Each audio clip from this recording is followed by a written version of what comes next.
Welcome back. ISRO చరిత్రలో మరో అద్భుత ఘట్టం ఆవిష్కృతమైంది. అంతరిక్షంలో భారత మువ్వన్నెల జెండా రెపరెపలాడింది. మామ్ ప్రయోగం విజయవంతమైంది. మార్స్ ఆర్బిట్లోకి మామ్ సక్సెస్ఫుల్గా చేరింది. ప్రయోగం విజయవంతం కావడంతో ఇస్రోలో సంబరాలు అంబరాన్నంటాయి. ప్రధాని మోడీ, రాష్ట్రపతి సైంటిస్టులకు అభినందనలు చెప్పారు. అయితే ఈ అంశంపై మనతో మాట్లాడడానికి ప్లానెటరీ సొసైటీ ఆఫ్ ఇండియా నుంచి రఘునందర్ గారు వచ్చారు. ఈయన director and founder secretary. Welcome to our show అండి. అండ్ శాంతి స్వరూప్ గారు ఉన్నారు, యువ శాస్త్రవేత్త. వెల్కమ్ టు అవర్ డిస్కషన్ అండి. మీరు చెప్పండి ముందుగా రఘునందన్ గారు, మార్స్పై జరిగిన రీసెర్చ్ ప్రయోగాలు ఇప్పటి వరకు కూడా జరగలేదు, ఏ గ్రహానికి సంబంధించి కూడా. అంటే ఎందుకు అంత ఇంట్రెస్ట్ మార్స్ మీద ప్రయోగాలు చేయాలని? యాక్చువల్గా మాట చెప్పాలంటేనండి, అనాది కాలంగా కూడా ఆదిమానవుడి కాలం నుంచి మానవుడు ఆకాశం వైపు చూస్తూ ఉన్నాడు.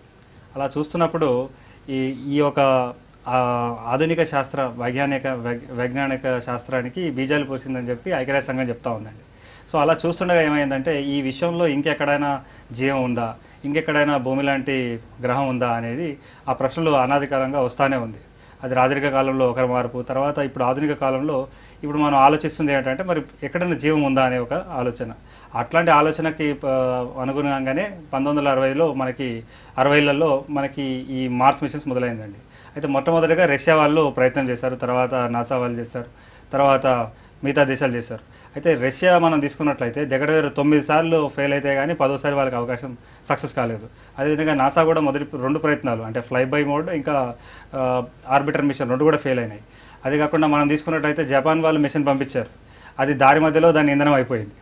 అదేవిధంగా మొన్న చైనా లాంచ్ అయ్యేటప్పుడే ఫెయిల్ అయిపోయింది. సో ఇవన్నీ చూసినట్లయితే మన భారతదేశం పంపించిన మిషన్ చూడండి, 5 నవంబర్ 2013 నాడు లాంచ్ అయింది. లాంచ్ అయిన తర్వాత 44 నిమిషాలకి భూమి కక్షలోకి వచ్చింది. తర్వాత 6 సార్లు దాని యొక్క వెలాసిటీ పెంచుతూ అంగారక దిశకు ప్రయాణించారు. 300 రోజులు ప్రయాణం చేసి ఈరోజు ముందుగానే శాస్త్రవేత్తలు అనుకున్న మార్గంలో అనుకున్న సమయాల్లోనే ఈరోజు మన ప్రజలందరూ కూడా చూశారు ఎంత టైం పాటిస్తూ ఇదంతా జరిగింది. అందులో ముఖ్యమైన ఘట్టం ఏం జరిగిందంటే, మనకి 22 సెకండ్లకి కిలోమీటర్కి 22 కిలోమీటర్లు సెకండ్కి 22 కిలోమీటర్ల వేగంతో నడిచే ఈ వెహికల్ మనకి 4 కిలోమీటర్లు పర్ సెకండ్ స్పీడ్కి తగ్గించారు శాస్త్రవేత్తలు. ఆ సమయంలో కనుక ఏమాత్రం ఎక్కువ స్పీడ్ ఎక్కువైనా తక్కువైనా ఇది ఫెయిల్ అయిపోయే అవకాశం ఉండేది. ఇవన్నీ కూడా అధిగమించి మన శాస్త్రవేత్తలు చేయడం చాలా ఆసక్తికరమైన విషయం. అయితే మొత్తానికి ఇప్పుడేదైతే విశ్వవ్యాప్తంగా ఆలోచన జరుగుతుందో, ఇంకెక్కడైనా జీవం ఉండడానికి కానీ మనం నివాసం ఏర్పరచుకోవడానికి కానీ ప్రశ్న ఉంది కదా, ఆ సమాధానం వెతికే దిశలో మన భారతదేశం కూడా వెళ్తుందని చెప్పుకోవచ్చు. అంటే సక్సెస్ అయితే చాలా గొప్పగా చెప్పుకుంటారు, ఫెయిల్ అయితే దానికి అనేక కారణాలు చెప్తారు. సో ఇప్పుడు ఇది సక్సెస్ కావడానికి ప్రధానంగా శాస్త్రవేత్తలు ఎలాంటి కఠోర శ్రమ, వాళ్ళు ఏ ప్రాసెస్ అవలంబించారని మీరు అనుకుంటున్నారు? అసలు అయితే చెప్పాలంటే చాలా కఠినమైన పరిస్థితులని చెప్పాలండి. మొట్టమొదటిగా శాస్త్రవేత్తలకి 2012 ఆగస్టు 3 నాడు వీళ్ళకి అప్రూవల్ వచ్చింది గవర్నమెంట్ ఆఫ్ ఇండియా నుంచి. సరే మేము డబ్బులు ఇస్తాం, తయారు చేసుకోండి అని చెప్పేసి. అయితే అప్పటికి వీళ్ళ దగ్గర GSLV వెహికల్ లేదు. ఫస్ట్ సమస్య ఏమైందంటే, మనం 2013లో లాంచ్ చేద్దామా, 2016లో చేద్దామా, 2018లో చేద్దామని శాస్త్రవేత్తల ముందు ఒక ప్రశ్న వచ్చింది. ఎందుకంటే ప్రతి 26 నెలలకు ఒకసారి మాత్రమే మనకి ఆఫ్మెన్ ట్రాన్స్ఫర్ ఆర్బిట్ అనేది ఒకటి దొరుకుతుందన్నమాట. అతి తక్కువ సమయంలో మనం అంగారగ్రహాన్ని చేరుకునే అవకాశం. అయితే వాళ్ళు ఏం చేశారంటే, ఫస్ట్ అవకాశాన్ని మనం వినియోగించుకుందామని చెప్పి మన శాస్త్రవేత్తలు చేశారు. అయితే 15 నెలల్లో ఇంతవరకు ఈ విషయంలో ఎక్కడ కూడా ఒక గ్రహాంతర పరిశోధన చేసే మిషన్, అది కూడా చూడండి, మనం ఇంతకుముందు ఎప్పుడు కూడా గ్రహాంతర పరిశోధన చేసే మిషన్ చేయలేదు. అట్లాంటిది 15 నెలల్లోనే మనం చేసేసి అక్టోబర్ మొదటి వారంలోనే స్పేస్ క్రాఫ్ట్ని శ్రీహరి కూడా పంపించేశారు, రెడీగా ఉంది లాంచ్ చేయడానికి. ఈవెన్ లాంచ్ చేసే రోజు కూడా చూడండి, యాక్చువల్గా 28వ తేదీ నాడు లాంచ్ చేద్దాం అనుకున్నారు, అది 5 తారీఖు నాడు పోస్ట్పోన్ చేసుకున్నారు. ఎందుకంటే నర్మదా యమున అని చెప్పేసి 2 షిప్స్, ట్రాకింగ్ షిప్స్ అనుకున్న లొకేషన్కి వెళ్ళలేదు. ఒకవేళ నవంబర్ 5 నుంచి ఇంకా 15 రోజుల్లో కనుక లాంచ్ ఉంటే మళ్ళీ 2016 వరకు వెయిట్ చేయాలి. మరి అంతరిక్షంలో వెళ్ళిన తర్వాత ఏమైంది, 6 సార్లు వీళ్ళు దాన్ని అంచెలంచెలుగా దాని స్పీడ్ పెంచారు. 4వసారి బంద్ చేసేటప్పుడు బంద్ కాలేదు, అప్పటికే అయిపోయింది అనుకున్నారు. మళ్ళీ శాస్త్రవేత్తలు దాన్ని అధిగమించారు. ఇంకా ముఖ్యంగా ఏంటంటే 300 రోజుల ప్రయాణం. 300 రోజుల ప్రయాణంలో మనం ఏం చూసాము, ఇప్పుడు సూర్యుడు చాలా యాక్టివ్గా ఉన్నాడు, సో అందులో కొరడల మాస్ ఎజెక్షన్ వదులుతూ ఉన్నాడు. వాటిని అన్నిటిని కూడా తప్పించుకొని, రేడియేషన్ కూడా తప్పించుకొని ఆల్మోస్ట్ అంగారక గ్రహం దగ్గరికి వెళ్ళిన తర్వాత శాస్త్రవేత్తలు దాని ముందు ఒక టెస్ట్ ఫైర్ చేశారు, టెస్ట్ చేసుకోవడానికి. ఎందుకంటేనండి 300 రోజుల పాటు నిద్రావస్థలో ఈ యొక్క స్పేస్ ఇది ఉంటుందన్నమాట. అయితే దాన్ని యాక్టివేట్ చేసి మొత్తానికి ఈరోజు పొద్దున 4 గంటల 17 నిమిషాల నుంచి శాస్త్రవేత్తలు కార్యక్రమం చేపట్టగా 7 గంటల 17 నిమిషాలకు చాలా క్రూషియల్ టైంలో ఈ లిక్విడ్ అపోజీ మోటార్ని మండించారు. అది 24 నిమిషాల పాటు మండించడం వల్ల ఇది 24 నిమిషాల 14 సెకండ్ పాటు మండించడం వల్ల అది స్లో అయిపోయి అంగారగ్రహ కక్షలోకి ప్రవేశపెట్టడం జరిగిందండి. సో ఇట్లాంటి సుదీర్ఘమైన ఇది అయితే వేరే దేశాలు చూసినట్లయితే ఇందులో ఏ అంశాలు తీసుకున్నా ఆ ప్లేసెస్లో వాళ్ళు అంటే లాంచ్ తీసుకొనివ్వండి, ప్రయాణం తీసుకొనివ్వండి, లేకపోతే అక్కడ దాకా వెళ్ళిన తర్వాత దారి తప్పేసి ముందుకు వెళ్ళిపోవడము, లేకపోతే క్రాష్ అయిపోవడము, ఇట్లాంటి చరిత్ర మిగతా దేశాలు పంపించిన మిషన్స్కి ఉంది. కానీ మన శాస్త్రవేత్తలు మాత్రం దాన్ని సక్సెస్ఫుల్గా చేయడం అద్భుతమైన విషయం. రైట్. మీరు చెప్పండి శాంతి స్వరూప్ గారు, మీరు ప్రస్తుతం యువ శాస్త్రవేత్తగా ఉన్నారు. అంటే మార్స్ అనేది సైంటిస్టుల ఫేవరెట్ ప్లానెట్ అని చెప్తుంటారు. దీనికి కారణం ఏంటి? అలాగే ఇప్పుడు మీరు జరిగిన ఈ ప్రయోగంలో మీరు ఏ విషయాలు ముఖ్యంగా గమనించారు? మీరు కూడా ఆల్రెడీ 2010లో ఉపగ్రహాన్ని కూడా లాంచ్ చేసినట్టుగా అందులో మీ పాత్ర కూడా ఉందని తెలుస్తుంది. సో ఇప్పుడు మీరు చూసినట్టయితే మనము చంద్రమండలం మీద దాదాపు అన్ని దేశాలు పంపించాయి, అయిపోయింది. ఇప్పుడు మనము గ్రహాంతర రీసెర్చ్ చేయాలి అని అంటే మన నెక్స్ట్ స్టెప్ ఖచ్చితంగా మార్సే, మనకు వేరే ఆప్షన్స్ లేవు. సో మార్స్ని అధిగమించగలిగితేనే మనం అటు నుంచి దాటి మన సౌర కుటుంబంలో ఉన్న వేరే ప్లానెట్స్ని ఎక్స్ప్లోర్ చేయగలం. ఒకటి. ఇంకోటి ఏంటి అని అంటే ఇప్పటి వరకు దాదాపు 50 మిషన్స్ కంటే ఎక్కువ పంపించారు, అందులో 21 సక్సెస్ అయింది. అందులో మనకు తెలిసింది ఏంటి అని అంటే మార్స్ మీద జీవరాశి ఉండవచ్చును అన్న ఒక చిన్న క్లూ దొరికింది. క్లూ దొరికిన తర్వాత ఫస్ట్ స్టెప్ అన్ని దేశాలు దాని మీదకే దృష్టి సారించాయి. ఎందుకంటే వేరే వోయేజర్ అనేది చాలా వరకు పోయింది. ఏ ప్లానెట్ నుంచి కూడా మనకు ఆ దాఖలాలు కనిపించలేదు. కొద్దిగా మాత్రం నీరు ఉన్నట్టు కానీ గాలి ఉన్నట్టు కానీ అసలు కనిపించలేదు. అదే మార్స్ మీద మనకు నీరు ఒకప్పుడు ఉండవచ్చును అనే ఖచ్చితమైన క్లూస్ దొరికిన తర్వాత ఇప్పుడు ఇక్కడి నుంచి ఇంకొకటి ఏంటి అని అంటే మీరు మన భూమి నుంచి మార్స్కి వెళ్ళాలంటే మనకు పడే సమయం 6 నెలలు పడుతుంది మ్యాన్డ్ మిషన్ చేయాలి అని అంటే ఖచ్చితంగా. సో ఈ 6 నెలలు అనేది వేరే ప్లానెట్స్తో చూసుకుంటే చాలా తక్కువ సమయం. సో వెళ్ళి కొన్ని పరిశోధనలు చేసి 1 సంవత్సరం 2 సంవత్సరాలలో మన మనుషుల్ని మనం ఖచ్చితంగా వెనక్కి తెచ్చుకోగలం. ఇవన్నీ చూస్తే మార్స్ అనేది ఇంకా చాలా ఇంపార్టెంట్ గ్రహం మనకు, ఇవన్నీ చూసుకున్నట్టయితే అదొకటి. సో ఈ విషయాలన్నీ సైంటిస్టులకి బాగా ఆసక్తికరంగా మరింత ప్రయోగం చేయడానికి దోహదపడుతున్నాయి ఖచ్చితంగా. ఓకే. అంటే ఇప్పుడు నీరు ఉంది అంటే జీవం ఖచ్చితంగా అక్కడ ఉండొచ్చు అన్న ప్రయోగాలు అభిప్రాయాలు ఎక్కువగా వ్యక్తం అవుతున్నాయి, చాలా వ్యక్తం అవుతున్నాయి. ఇప్పుడు మన ఇన్స్ట్రుమెంట్స్కి వస్తే, మన పేలోడ్స్కి వస్తే, మీరు చూసినట్టయితే ఇదివరకు చంద్రయాన్లో చేసి ఇన్స్ట్రుమెంట్ అనేది పెట్టారు. దానివల్లే మొత్తం ప్రపంచానికి ఏం తెలిసింది అంటే చంద్రుడి మీద నీరు ఉంది అని ఖచ్చితంగా. సో ఇప్పుడు ఏం చేశారు అని అంటే ఇన్స్ట్రుమెంట్ని మొత్తం మాడిఫై చేసి మెన్సాన్ చేశారు. దానివల్ల మనకు మార్స్ మీద ఉన్న సర్ఫేస్ అసలు దేంతో నిర్మితమైంది, అసలు ఎలా ఉంది, దాంట్లో ఏ ఎలిమెంట్స్ ఉన్నాయి అనేది మనకు ఖచ్చితంగా తెలిసిపోతుంది. అదొకటి. రెండోది ఏంటి అని అంటే మీథేన్ ఉంది అని అంటున్నారు కానీ ఖచ్చితంగా ఎవరు ఇవ్వలేకపోయారు ఎంత ఉంది ఎలా ఉంది అని. సో దాని గురించి కూడా మన దేశ మీథేన్ సెన్సర్ అనేది పెట్టింది. దానివల్ల మనకు క్లియర్ కట్గా అక్కడున్న అట్మాస్ఫియరిక్ ప్రొఫైల్ కూడా వచ్చేసేస్తుంది. సో భూమి గాలి ఈ రెండింటి ప్రొఫైల్స్ వచ్చిన తర్వాత నెక్స్ట్ స్టెప్ అనేది ఇంకా శాస్త్రవేత్తలు ఈజీగా ప్లాన్ చేసుకోవచ్చు. అంటే ఇప్పుడు యాక్చువల్గా మనము శాంతి స్వరూప్ మాట్లాడుతుంటే ఆయన తయారు చేసిన శాటిలైట్ ఇప్పుడు అంతరిక్షంలో ఉందండి, స్టట్సాట్ అని చెప్పేసి. మన ప్రేక్షకులు కూడా, ఎందుకంటే యాజ్ ఎ కాలేజ్ స్టూడెంట్ ఉండగానే అవకాశం దొరికింది. అయితే కొద్దిగా సింప్లిఫై చేసి దీన్ని అర్థం చేసుకోవాలంటే వెరీ సింపుల్ అండి. ఇందులో ఇది మానవుడు లేకుండానే ఈ మిషన్ని మనం పంపించాం. ఎందుకంటే మానవుల్ని ఎవరైనా పంపించాలి అంటే మినిమం 6 నెలల నుంచి 10 నెలల దాకా మనకు సమయం పడుతుంది. సో 6 నెలల నుంచి మన హ్యూమన్స్ బాడీ సర్వైవ్ కాదు. అయితే ఇక్కడ ఒక మాటగా ఇప్పుడు ఈ స్పేస్ క్రాఫ్ట్ గురించి చెప్పుకోవాలంటే ఇది ఆల్మోస్ట్ ఒక హ్యూమన్ బీయింగ్ లాంటిదేనండి. ఏదైతే ఇప్పుడు యోమనౌక ఉందో, ఎలా అంటే దీనికి బ్రెయిన్ ఉంది, అంటే దీంట్లో ఉన్న కంప్యూటర్స్ ఉన్నాయి, అది ప్రాసెస్ అవన్నీ చేయడానికి పనికొస్తుంది. ఇది మాట్లాడగలుగుతుంది, అంటే దీంట్లో ఒక యాంటీనా ఉంది, మనం సిగ్నల్స్ పంపించవచ్చు, మళ్ళీ తీసుకురావచ్చు. మనం ఎట్లయితే భోజనం చేస్తామో ఈ యొక్క మిషన్ కూడా సూర్యుడి యొక్క వెలుగుని తీసుకొని తన శక్తిని తను ఉత్పన్నం చేసుకుంటుంది. అదే కాకుండా చూడగలుగుతుంది కళ్ళతో. Means it has cameras. అంటే ఇక్కడ నాకు ఒక డౌట్ కూడా ఉందండి. ఇప్పుడు ఫర్ ఎగ్జాంపుల్ చెప్పాలంటే మన ఇంటి ముందు, మన ఇంట్లో హాల్లో ఒక 5 అడుగుల దూరంలో మన టీవీ ఉందంటేనే దాన్ని ఒక కార్నర్ నుంచి మనం ఆన్ చేయాలన్నా కూడా వీలు కాదు, ఆపోజిట్ డైరెక్ట్ గా వెళ్ళి చేయాలి. సో ఇన్ని మైళ్ళ దూరంలో, ఇన్ని వేల కిలోమీటర్ల మైళ్ళ దూరంలో ఉన్నదాన్ని సైంటిస్టులకు ఆపరేట్ చేయడం ఎలా సాధ్యపడుతుంది? అయితే దానికి కూడా మనం మన శాస్త్రవేత్తలకి హ్యాట్స్ ఆఫ్ చెప్పుకోవాలండి. యాక్చువల్గా ఇప్పుడు మనం రేడియో సిగ్నల్స్ మనం యూజ్ చేస్తాం యాక్చువల్గా.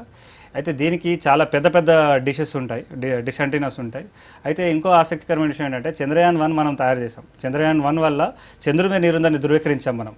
అయితే ఆ మిషన్ పంపించే ముందు మన శాస్త్రవేత్తలు మన హైదరాబాద్లో ఉన్న ఈసీఐలో ఈ 32 మీటర్ల 18 మీటర్ల ఒకటి ఇంకోటి 32 మీటర్ల ఒక పెద్ద డిష్ అంటే తయారు చేసుకున్నారు. మీకు తెలుసా ఇప్పుడు ఆ ఒక ఫెసిలిటీతో మనం అంగారగ్రహం కాదు గురుగ్రహం దాకా వెళ్ళిన మిషన్స్ని కూడా ట్రాక్ చేసే శక్తి మనకు ఆల్రెడీ 2008లోనే వచ్చేసిందండి. కాకపోతే ఏమిటంటే ఇంకా మనకి యాక్యురేట్ పొజిషనింగ్ కోసం కావాలని చెప్పి మనం నాసా హెల్ప్ తీసుకున్నాం. సో ఏ విధంగా అయితే మనం ఫోన్స్లో ఎయిర్టెల్, రిలయన్స్, టాటా నెట్వర్క్ వాడతామో ఈ పర్టికులర్ మిషన్ని ఆపరేట్ చేయడానికి మనము ఇండియన్ డీప్ స్పేస్ నెట్వర్క్ అనే దాన్ని వాడాము. ఆ ఇండియన్ డీప్ స్పేస్ నెట్వర్క్ ఏంటంటే గ్రౌండ్ మీద వేరే వేరే ప్లేసెస్లో వేరే దేశాల్లో గ్రౌండ్ స్టేషన్స్ ఉంటాయి. దానివల్ల వాళ్ళు ట్రాకింగ్ చేస్తారనమాట. సో మొత్తానికి ఈరోజు జరిగిన కార్యక్రమం అంతా కూడా ఇస్రోలో మనకి బెంగళూరులో ఉన్న ఇస్ట్రాక్ నుంచి జరిగిందనమాట అండి. సో ఈ మంగళయాన్ ప్రయోగం సక్సెస్ అయింది. సో ఇతర దేశాలకి ఇప్పుడు మనం ధీటుగా బుద్ధి చెప్పామని అనుకోవచ్చా? వాళ్ళ ఆధిపత్యాన్ని కూడా, అంటే ఎస్పెషల్లీ చైనా ఆధిపత్యాన్ని మనం తగ్గించినట్టే అనుకోవచ్చా? ఆధిపత్యం అని అంటే మన ఇండియన్ సైంటిస్ట్ మొదటి నుంచి ఒకటే అంటున్నారు, మాకు మేమే పోటీ, మేమెవ్వరికీ పోటీ కాదు, మాతో కలిసి వచ్చే వాళ్ళని తీసుకెళ్తాము, కలిసి రాని వాళ్ళని మేమేమనము, మేము ముందరికి వెళ్తాం, మాకు మేమే పోటీ అని మొదటి నుంచి ఖచ్చితంగా చెప్తున్నారు. మీరు అన్నట్టు చైనాకు పోటీ అని అంటే వాళ్ళది ఫస్ట్ మిషన్ గాల్లోకి మొత్తం ఎగరక ముందే ఫెయిల్ అయిపోయింది.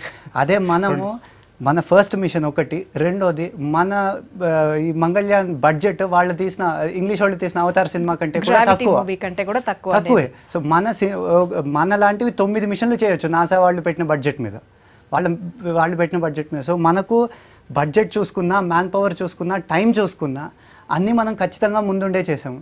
సో ఇప్పుడు నెక్స్ట్ మనమే పోటీ అవుతాం, కానీ వేరే వాళ్ళు మనకు పోటీ అనేది అది ఏమి చెప్పలేము ఇంకా. ఓకే, మీరు చెప్పండి. అయితే రానున్న రోజుల్లో ఇప్పుడు మళ్ళీ మనకి చాలా ఉన్నతమైన మిషన్స్ ఉన్నాయండి. ఇప్పుడు ఆల్రెడీ చంద్రయాన్ 1లో పంపించాం. చంద్రయాన్ 1 మనం చంద్రుడి చుట్టూ తిరుగుతూ పరిశోధన చేసినప్పుడు చాలామంది వెక్కరించారు, ఏంటి అక్కడ దిగి కనుక్కోలేంది మీరు తిరుగుతూ ఏం కనుక్కుంటారని చెప్పి. అంటే ఇప్పుడు మన అంగారగ్రహం కూడా, మన మిషన్ కూడా అంగారగ్రహం చుట్టూ తిరుగుతూ పరిశోధన చేస్తుంది. మీరు అక్కడ దిగి మేము కనుక్కోలేంది తిరుగుతూ ఏం కనుక్కుంటారని చంద్రయాన్ 1లో అన్నారు. అప్పుడు మనం చంద్రుడి మీద నీరు ఉందని ధృవీకరించడానికి సహకారం అయింది మన మిషన్. మొట్టమొదటిసారి విశ్వానికి ఒక కొత్త నిజం తెలిసింది. కాబట్టి ఖచ్చితంగా ఈ మిషన్ వల్ల కూడా అట్లాంటి కొత్త నిజాలు తెలుస్తాయని మనం భావించవచ్చు. అయితే రానున్న రోజుల్లో చంద్రయాన్ 2 ఉంది. అంటే చంద్రుడి మీద దిగి నడిచే ఒక నౌకని మనం పంపించబోతున్నాం. ఆల్రెడీ రెడీగా ఉంది. మంగళయాన్ కోసం దాన్ని ఆపేసేసి దీన్ని ముందు తోశారనమాట. అదేవిధంగా మనం రాకేష్ శర్మ గారు గతంలో వెరీ లాంగ్ బ్యాక్ 25 సంవత్సరాల క్రితం అంతరిక్షంలో పోయిన ఏకైక భారతీయుడు అతడు ఒకడే. సునీత విలియమ్స్, కల్పన చావ్లా వాళ్ళు భారతీయులు గారండి, వాళ్ళు ఇండియన్ ఒరిజిన్ మాత్రమే. అయితే రాను రోజుల్లో మన శాస్త్రవేత్తలు స్వదేశంగా నిర్మించిన టెక్నాలజీతో 2 వ్యోమగాములని భూమి యొక్క కక్షలో ప్రవేశపెట్టాలనుకుంటున్నారు. మన భారతీయులు అదేవిధంగా అట్లానే చేసుకుంటూ వెళ్ళి అంగారగ్రహం కాకుండా గ్రహశకలాల మీద, సూర్యుడి చుట్టూ ప్లస్ చంద్రమండలం మీద దిగే ప్రయత్నం కూడా మన శాస్త్రవేత్తలు చేస్తున్నారు. సో ఇదంతా కూడా జరుగుతుంది. ఎందువల్ల అవుతుందంటే మన భారతీయ మేధస్సు మన భారతీయ శాస్త్రవేత్తలు. అయితే నేను మన ప్రోగ్రాం ద్వారా నేను ఒక రిక్వెస్ట్ చేయదలుచుకున్నానండి. ఇప్పుడు ఈరోజు ఇంత ఘనత సాధించి ఈరోజు మన విషయంలో చెప్పుకుంటున్నాం, మనం చాలా గొప్ప విషయం సాధించామని చెప్పి. సో ఇదంతా ఎలా సాధ్యమైంది? శాస్త్రవేత్తల వల్ల. మరి ఈ శాస్త్రవేత్తలు ఎక్కడి నుంచి వస్తారు? ఈ అంగారగ్రహం నుంచో వీనస్ గ్రహం నుంచో రారండి, అది మన స్కూల్స్ నుంచి వస్తారు. అయితే వాళ్ళని ఇప్పుడు మన ఈ ప్రోగ్రామ్ చేస్తున్న పిల్లలందరినీ కూడా ముందు తల్లిదండ్రులు రేపటి శాస్త్రవేత్తలుగా గుర్తించాలి. అండ్ ప్రభుత్వం వారు ప్లానెటేరియమ్స్, ప్రతి జిల్లాలో ఒక ప్లానెటేరియం నిర్మించి, సైన్స్ సెంటర్ నిర్మించి, అదే కాకుండా ప్రతి స్కూల్కి ఒక పోస్టర్ సీడీ ఇచ్చి వాళ్ళని ఎంకరేజ్ చేస్తేనే అవుతుందండి. ఎందుకంటే శాంతి స్వరూప్ని నేను మొట్టమొదటిసారి 2002లో కలిశాను. అప్పటి నుంచి మాతో ఉన్నాడు. ఈరోజు అతను తయారు చేసిన శాటిలైట్, అంటే కరీంనగర్కి చెందిన ఈ అబ్బాయి ఇతను తయారు చేసిన శాటిలైట్ అంతరిక్షంలో ఉండడం అనేది మనందరికీ ఎంతో గర్వపడిన విషయం. అయితే ఇట్లాంటి విద్యార్థులు ఎంతోమంది ఈరోజు చూశారు. సో వాళ్ళని మనం ఎంకరేజ్ చేసే ప్రయత్నం చేస్తే రాను రోజుల్లో మన భారతదేశం ఆ కీర్తిని ఇంకా చాలా ముందుకు వెళ్తుందని భావించవచ్చు. రైట్, భారత కీర్తి అయితే విజయ తీరానికి చేరుతుందని చెప్పొచ్చు. అయితే సామాన్య ప్రజలకి ఈ ప్రయోగాల వల్ల వచ్చే ఉపయోగం ఏంటని మీరు భావిస్తారు? చాలా సింపుల్ అండి. ఈరోజు మీరు తీసుకున్నట్టయితే మొబైల్ ఫోన్స్ తీసుకోండి. ఈరోజు మొబైల్ ఫోన్స్ లేని మనం ఊహించుకోలేము మన జీవితాన్ని. కానీ ఆ టెక్నాలజీ ఎక్కడి నుంచి వచ్చిందండి? ఆ టెక్నాలజీ రావడానికి కారణం స్పేస్ సైన్సెస్. శాటిలైట్ కమ్యూనికేషన్స్ నుంచి ఒక చిన్న వర్షన్లో ఇదంతా రిలీజ్ చేశారు. సో 10-15 ఏళ్ల క్రితము అసలు ఫోన్ అంటే అబ్బా అనుకునే స్టేజ్ నుంచి ఈరోజు ఫోన్ లేకపోతే ఉండలేము అనే స్టేజ్కి వచ్చారు. అక్కడి నుంచి అది కానివ్వండి. ఇంకోటి రెండోది, మీరు ఈరోజు చూస్తున్నారు కెమెరాలు ఇంత పవర్ఫుల్ ఉన్నాయి మావి. ఈ టెక్నాలజీ అంతా మళ్ళీ అక్కడి నుంచే వచ్చింది. మనము దాదాపు చిన్న లోవర్ ఆర్బిట్ నుంచి తీసుకున్న 600 కిలోమీటర్ల నుంచి మనము మీటర్ బై మీటర్ ఫోటోలు తీసే శక్తి ఉన్నప్పుడు చిన్నవి ఎందుకు చేయలేము అన్న దాంతో దాన్ని చిన్నగా చేసి మనం వాడుతున్నాము. సో ప్రతి టెక్నాలజీ ఏదైతే స్పేస్కి వాడతామో ఫైనల్గా సామాన్య మానవుడికే ఖచ్చితంగా చేరుతుంది. సో ఇక్కడి నుంచి అంటారా దీనివల్ల దాదాపు ఫోన్ సైజులో ఈ యాంటెనాలు ఇవన్నీ ఈరోజు రేపు యాంటెనా ఈ ఫోన్ టవర్ల మీద చాలా గోల జరుగుతుంది, ఇవన్నీ కూడా పోతాయి, చాలా తొందరలోనే పోతాయి ఖచ్చితంగా. Okay, right. మీ వర్షన్ ఏంటండి దీని మీద? ఖచ్చితంగానండి. ఇప్పుడు చూడండి, ఇప్పుడు శాంతి స్వరూప్ ఒకప్పుడు రష్యా చేసింది, ఒక చిన్న సైజ్ శాటిలైట్ని అంతరిక్షంలో పంపించారు. అట్లాంటిది వీళ్ళు కాలేజీలో ఉన్నప్పుడే ఇస్రో వారు వీళ్ళకి అవకాశం ఇచ్చారు. మన ప్రేక్షకులు STUDSAT StudSat అని కనుక సెర్చ్ చేస్తే వీరు చేసిన వర్క్ గురించి మొత్తం తెలుసుకునే అవకాశం ఉంటుంది. అయితే మనం విద్యార్థులను ఎంకరేజ్ చేయాలండి, వాళ్ళని చేస్తే డెఫినెట్గా మనకి ఖచ్చితమైన ఫ్యూచర్ ఉంటుంది, అదర్వైజ్ ఇది లేదు. అయితే ఇక్కడ మనం ఫ్యూచర్ గురించి మాట్లాడుకున్నట్లయితే ఇప్పుడు అంగారగ్రహం వైపు ఎదుగు వెళ్తున్నారనే ఒక మాట ఎప్పుడు వస్తుంది. అయితే ఒక విషయం అండి, అంగారగ్రహం మీద ఒకప్పుడు నీరు ఉండేది, ఒకప్పుడు జీవం ఉండేదని మనం చెప్తున్నాం. అయితే కొంతమంది శాస్త్రవేత్తలు ఏం ఆలోచిస్తున్నారంటే ఏ కారణాల చేత అక్కడ జీవం అంతరించిపోయింది, మరి రేపన్నాడు భూమికి కూడా అట్లాంటి పరిస్థితులే వస్తాయా, మరి అట్లాంటి పరిస్థితులు వచ్చినట్టు ఏం చేయాలి? అదే కాకుండా స్టీఫెన్ హాకింగ్ కూడా ఒక మాట అన్నారండి, ఈ భూమి మీద నివసించడానికి అనుకూలమైన పరిస్థితులు కేవలం 200 సంవత్సరాల వరకే ఉంటుందట. 200 సంవత్సరాల తర్వాత భూమి మీద ఉండడానికి అవకాశం ఉండదనే పరిస్థితి అని చెప్పారు. కాబట్టి అట్లాంటప్పుడు మనం ఒక కొత్త మజిలీ, ఒక కొత్త ఇల్లు మనకు కావాలి. అట్లాంటప్పుడు ఇట్లాంటి ప్రాజెక్ట్స్ పరిశోధనలు చేసి మనం ఎంతో విషయం తెలుసుకుంటేనే మనం ముందడుగు వేసేయడానికి అవకాశం ఉంటుందండి. Right, thank you very much Raghunandan గారు, శాంతి స్వరూప్ గారు, చాలా చక్కటి విషయాలు తెలియజేశారు. And I wish you congratulate.